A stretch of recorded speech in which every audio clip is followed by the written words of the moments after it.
Om Swastiastu. Terima kasih atas waktu dan kesempatannya. Di sini saya Nilo Putu Caryani NIM 1134 beserta 4 rekan saya yaitu Ketut Desi Trisnahari NIM 1133, kemudian Niputu Meliani NIM 1161, Nikomang Meli Tri Sukmadewi NIM 1113 dan Igri Agus Purnama NIM 1214 akan membahas bab 6 mengenai imbalan kerja.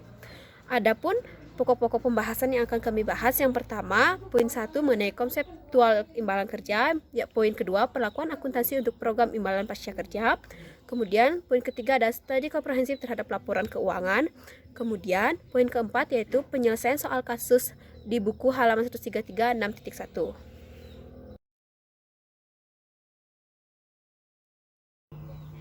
Untuk mempersingkat waktu, marilah kita menginjak pembahasan poin yang pertama mengenai konseptual imbalan kerja.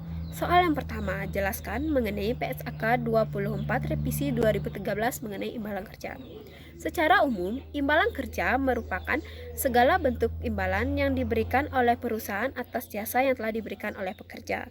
Menurut PSAK 24 Revisi 2013, terdapat 3 imbalan kerja. Yang pertama, imbalan kerja jangka pendek, yang kedua, imbalan pasca kerja, dan yang ketiga, imbalan kerja jangka panjang lainnya. Soal yang kedua, jelaskan mengenai imbalan kerja jangka pendek beserta perlakuan akuntansinya, kemudian berikanlah contoh kasus mengenai beban gaji, cuti berimbalan, dan bonus.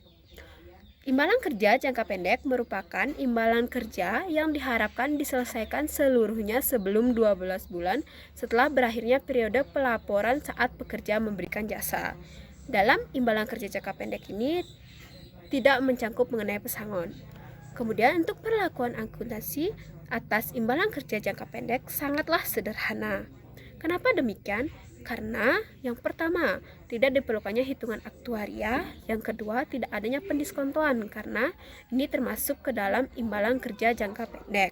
Kemudian, untuk segala hak yang telah diterima oleh karyawan maka akan diakui beban oleh perusahaan, kecuali imbalan tersebut mencangkup mengenai biaya produksi, yang kedua itu mengenai persediaan, dan yang ketiga itu mengenai perolehan aset tetap. Maka perlu dikapitalisasikan dengan PSAK 14 Revisi 2018 mengenai persediaan, kemudian PSAK 16 Revisi 2011 mengenai aset tetap. Dan yang terakhir, jika adanya imbalan yang masih terutang, maka akan diakui liabilitas oleh perusahaan. Untuk ilustrasi kasus mengenai beban gaji, cuti berimbalan, dan bonus akan dijelaskan oleh rekan saya. Baik, saya Niputu Meliani akan mempresentasikan tentang ilustrasi atau contoh kasus dari beban gaji, cuti berimbalan, dan bonus. Pertama yaitu ada ilustrasi tentang beban gaji. PT AB memiliki 10 orang karyawan dan pada bulan November 2017 perusahaan melakukan pembayaran gaji dan setiap karyawan mendapatkan gaji 5 juta per bulan. Namun, pada bulan November, perusahaan baru membayar gaji untuk 5 orang karyawan dan sisanya akan dibayar pada bulan Desember tahun 2017. Hitunglah liabilitas yang diakui PT AB dan buatlah jurnalnya. Penyelesaiannya yaitu beban gaji sama dengan jumlah karyawan dikali gaji, sama dengan 10 dikali 5 juta sama dengan 50 juta. Untuk liabilitas yang diakui yaitu jumlah karyawan dikali gaji sama dengan 5 dikali 5 juta sama dengan 25 juta. Jadi liabilitas yang diakui oleh PT AB adalah sebesar 25 juta. Dan untuk jurnalnya yaitu beban imbalan kerja gaji sebesar 50 juta didebit dan pada kas sebesar 25 juta dikredit dan liabilitas dikredit sebesar 25 juta. Selanjutnya yaitu ilustrasi tentang cuti berimbalan. PT ABC memiliki 15 orang karyawan, di mana setiap karyawan memiliki hak cuti 6 hari dalam 1 tahun. Setiap karyawan yang akan melaksanakan cuti akan diberikan imbalan sebesar 300.000 per hari. Pada tahun 2012, 10 karyawan telah melaksanakan hak cuti secara penuh, sedangkan untuk 5 orang karyawan baru melaksanakan cuti berimbalan selama 4 hari. Jika cuti berimbalan tidak dapat diakumulasikan, maka pada tahun 2012 PT ABC akan mengakui beban dan buatlah jurnalnya. Penyelesaiannya adalah PT ABC akan mengakui beban 10 karyawan dikali 6 hari sama dengan 60 hari. 5 karyawan dikali 4 hari sama dengan 20 hari. Jumlah hari adalah 60 hari ditambah 20 hari sama dengan 80 hari. Maka bebannya adalah 80 dikali 300.000 sama dengan 24 juta. Jurnal yang dapat dibuat oleh PT ABC adalah beban imbalan kerja cuti berimbalan sebesar 24 juta di debit, pada kas sebesar 24 juta di kredit. Yang terakhir yaitu contoh ilustrasi dari bonus. PT ABC memberikan bonus tiap tahunnya kepada karyawan sebesar 3% dari laba bersih atas waktu ditetapkan Rapat Umum Pemegang Saham atau RUPS dalam rangka pengesahan laporan keuangan pada tahun tersebut. Biasanya dilaksanakan setiap 5 bulan sebelum pelaporan, yaitu pada bulan Mei tahun berikutnya. Perkiraan laba bersih pada tahun 2012 adalah sebesar 100 miliar. Kebiasaan membagikan bonus tiap tahun pada PT ABC menyebabkan adanya kewajiban rekonstruktif dan nilai bonus diestimasikan. Hitunglah beban dan liabilitas yang diakui PT ABC tahun 2012 dan hitunglah jurnalnya. Penyelesaiannya yaitu beban dan liabilitas yang diakui PT ABC pada tahun 2012 adalah sebesar 3% dikali 100 miliar sama dengan 300 miliar. Jurnal yang dicatat yaitu beban imbalan kerja bonus sebesar 300 miliar di debit pada biaya yang masih harus dibayar atau liabilitas sebesar 300 miliar di kredit. Sekian presentasi dari saya. Terima kasih. Nama saya Ketut Destri Nahari, NIM 1133. Saya akan melanjutkan presentasi dari teman saya, yaitu tentang imbalan pasca kerja. Jadi imbalan pasca kerja dalam kehidupan sehari-hari sering disebut juga dengan pensiun. Nah, namun dalam imbalan pasca kerja ini tidak hanya mencakup tentang pensiun saja, tapi juga mencakup tentang semua imbalan yang diterima oleh karyawan setelah masa kerjanya selesai, seperti halnya asuransi dan tunjangan kesehatan. Jadi imbalan pasca kerja merupakan imbalan yang disediakan oleh perusahaan atau entitas selain pesangon, yang mana nanti imbalan ini akan diterima oleh para pekerja setelah masa kerjanya selesai. Nah, pesangon bukan merupakan imbalan pasca kerja karena karyawan berhenti sebelum masa kerjanya selesai.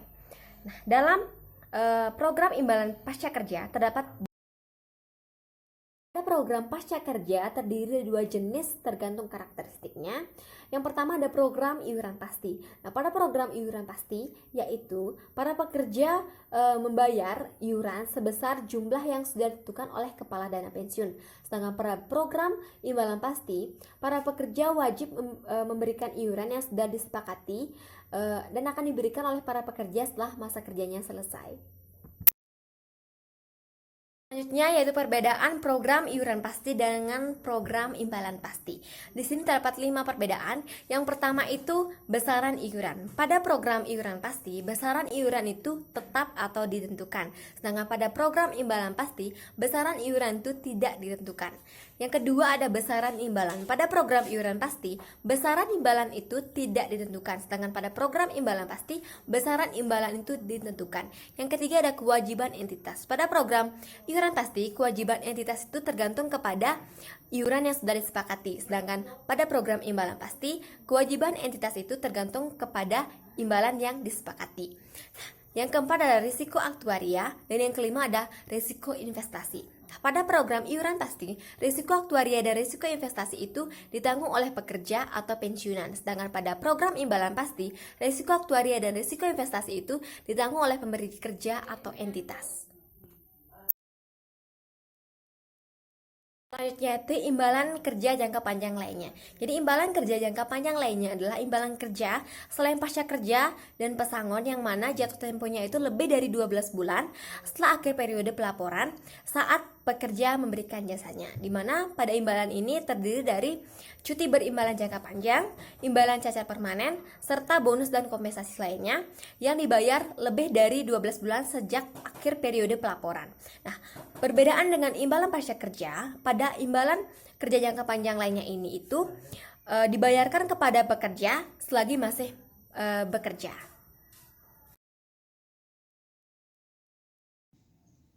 Terima kasih atas waktunya. Perkenalkan, nama saya Nikoma Meli Trisukma Dewi, NIM 1113. Saya akan melanjutkan presentasi dari teman saya. Pertama, saya akan menjelaskan tentang perlakuan akuntansi untuk imbalan kerja jangka panjang lainnya, di mana perlakuan akuntansi untuk imbalan kerja jangka panjang lainnya, perusahaan akan menghitung total nilai neto berdasarkan dari jumlah biaya jasa, biaya bunga neto, dari liabilitas imbalan pasti neto, dan pengukuran kembali dari liabilitas imbalan pasti neto. Jadi, nilai neto tersebut diakui di dalam laba rugi, kecuali terdapat SAK lain yang mensyaratkan dan mengizinkan bahwa jumlah tersebut merupakan termasuk dalam biaya perolehan aset. Materi selanjutnya adalah contoh soal serta penyelesaian mengenai perlakuan akuntansi untuk program iuran pasti. Contoh soalnya adalah pada bulan Agustus 2017, PTC harus membayar iuran pensiun, di mana jumlah iuran pensiun tersebut adalah sebesar 16 juta rupiah. Namun PTC baru membayar 6 juta rupiah atas iuran tersebut hingga akhir bulan Agustus. Jadi pertanyaannya, buatlah jurnal yang harus dicatat oleh PTC ketika pembayaran iuran tersebut secara lunas dan jurnal pada saat iuran tersebut dibayar baru 6 juta rupiah. Jadi penyelesaiannya adalah jurnal yang harus dibuat oleh PTC ketika iuran tersebut dibayar lunas adalah beban sebesar 16 juta di debit dan kas sebesar 16 juta di kredit. Kemudian, jurnal pada saat iuran tersebut baru dibayar 6 juta rupiah adalah beban sebesar 16 juta di debit, kas sebesar 6 juta rupiah di kredit, dan liabilitas atau utang sebesar 10 juta di kredit. Materi selanjutnya adalah kenapa perlakuan akuntansi program imbalan pasti lebih kompleks dari perlakuan akuntansi program iuran pasti. Jadi, perlakuan akuntansi program imbalan pasti telah mengalami revisi berdasarkan PSAK 24 revisi 2013 yang menggantikan PSAK 24 dan revisi 2010. Jadi, perlakuan akuntansi program imbalan pasti lebih kompleks karena membutuhkan adanya asumsi aktuarial untuk mengukur liabilitas dan beban yang harus dibayarkan, serta memungkinkan menimbulkan keuntungan dan kerugian aktuarial. Sehingga, untuk memahami perlakuan akuntansi program iuran pasti, dibutuhkan pemahaman dua komponen dari program imbalan pasti, yaitu kewajiban imbalan pasti dan aset program. Materi selanjutnya yaitu kewajiban imbalan pasti dan nilai kini kewajiban imbalan pasti. Kewajiban imbalan pasti merupakan imbalan yang harus dibayarkan di masa depan atas para pekerja pada periode-periode berjalan dan periode-periode yang lalu. Kewajiban masa depan tersebut diukur pada tanggal pelaporan sebesar nilai kini atau present value menggunakan tingkat diskonto yang selanjutnya disebut dengan nilai kini kewajiban imbalan pasti. Faktor-faktor yang mempengaruhi nilai kini kewajiban imbalan pasti yaitu biaya bunga, biaya jasa, dan pengukuran kembali. Selanjutnya yaitu aset program dan nilai wajar aset program. Aset program adalah dana yang disediakan untuk membayar membayar kewajiban imbalan pasti, di mana aset program dikelola secara terpisah di dana pensiun. Aset program diukur pada tanggal pelaporan sebesar nilai wajar atau fair value yang disebut dengan nilai wajar aset program.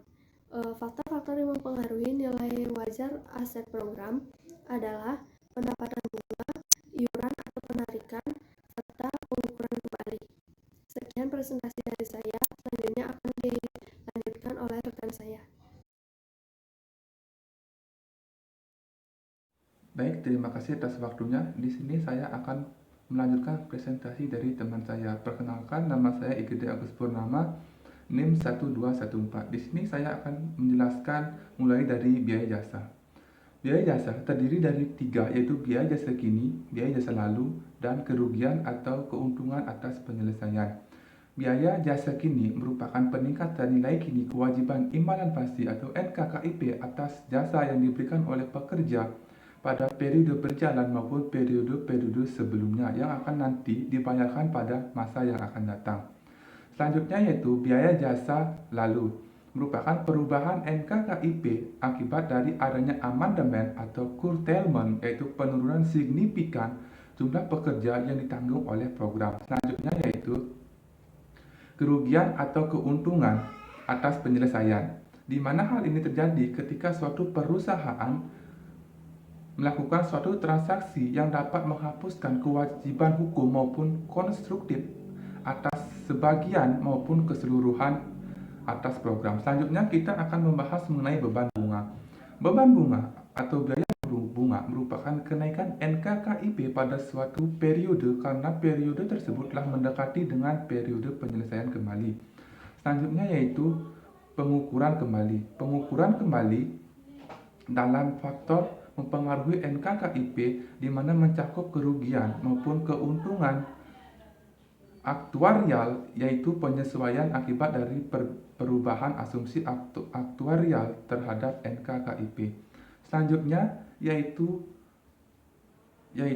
pengukuran kembali dalam faktor aset program di mana mencakup mengenai keuntungan ataupun kerugian aktuarial di mana didasarkan pada perbedaan ekspektasi dengan nilai aktual aset program. Selanjutnya kita akan membahas laporan keuangan PT Astra International Tbk. Dalam slide terlihat bahwa ini merupakan akun liabilitas PT Astra International Tbk. Namun kita hanya fokus pada akun liabilitas imbalan kerja. Dalam hal ini kita akan menganalisis apakah PT Astra International Tbk ini telah menerapkan PSAK 24 revisi 2013 dan apakah sudah menerapkan program imbalan kerja atau tidak. Dengan melakukan analisis, kita akan dibantu dengan CALK dari laporan keuangan tersebut. Dari hasil analisis didapat bahwa pertama, PT Astra International Tbk telah mengakui adanya imbalan kerja yang terdapat dalam liabilitas jangka pendek maupun liabilitas jangka panjang. Selanjutnya, liabilitas jangka panjang dijelaskan bahwa liabilitas pasca kerja yang diakui dalam laporan keuangan konsolidasian adalah nilai kini kewajiban DPA 1, nilai wajar aset program, dan nilai kini kewajiban di luar DPA 1. Selanjutnya yaitu nilai kini liabilitas imbalan kerja didasarkan pada faktor yang didasarkan pada asumsi aktuarial. Selanjutnya yaitu nilai analisis sensitivitas liabilitas pensiun imbalan pasti didasarkan pada perubahan atas asumsi aktuarial, sedangkan asumsi-asumsi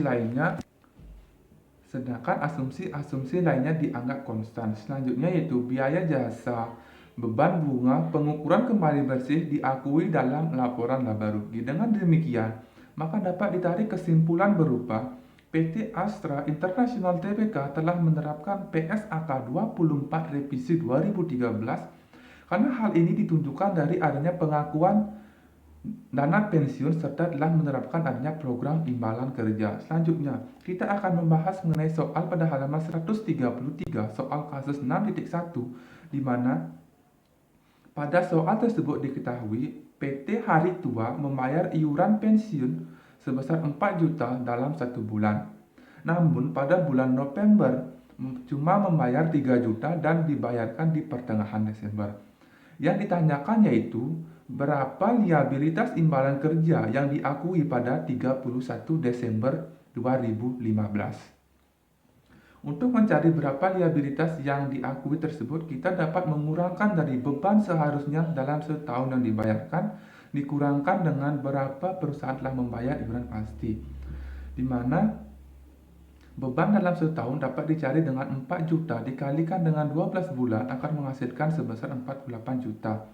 Lalu kita akan mencari berapa perusahaan telah membayar. Karena perusahaan membayar 3 juta pada bulan November, maka bulan Januari sampai bulan Oktober itu yang dibayar full. Maka 4 juta dikalikan dengan 10 bulan akan menghasilkan 40 juta. Dan ditambah dengan bulan November sebesar 3 juta, maka menghasilkan 43 juta. Dengan demikian, liabilitas imbalan kerja yang dapat diakui pada 31 Desember 2015 yaitu 48 juta dikurang dengan 43 juta yaitu sebesar 5 juta. Baik, sekian presentasi dari saya. Terima kasih. Om Santi Santi Santi Om.